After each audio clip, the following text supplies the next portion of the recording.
My name is Felicia Piscitelli. I am the Rare Books cataloger and curator of the Dawson French Collection at the Cushing Memorial Library and Archives at Texas A&M University. As a curator, I'm mostly a catalog, which means I put descriptive information into our system: author, title, subject, publication information, any other salient information. Now with rare books, this gets more involved than it does for modern books. We have the Dawson French Collection. The library purchased it actually from Robert Dawson, who was a former professor at the University of Texas at Austin. He was very interested in how French literature was received in England and how English literature was received in France. He was a specialist in French literature and especially the 18th century, even though it spans from roughly the 15th century to the first half of the 20th. Well, there's literature, as we would call it, writings, essays, poetry, drama, a lot of theater, because theater was such a big thing in the 18th century. We have collections of plays that you will see music in the back of it.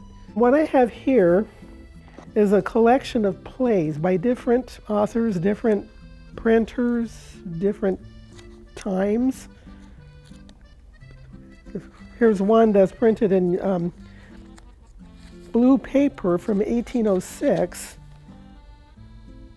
There's also religious works because in the 18th century there was a lot of controversy in the church. You had the Jansenist heresy. Then you had the Jesuits, and they were at loggerheads. And then you also had King Louis XIV. He kind of had this idea that he was his own pope in a way. And so that created tension. This carried over into the 18th century. So we have a lot of religious works. A lot of these old books are in pretty good condition. I don't know the exact number, but I'm estimating about 20,000. Several items pertaining to Marie Antoinette and to Louis XVI and to their trials, their execution, but also biographical information. Here we have a portrait of Marie Antoinette.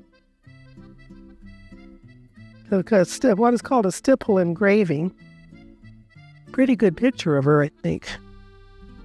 This one says Historic Essays of the Life of Marie Antoinette of Austria.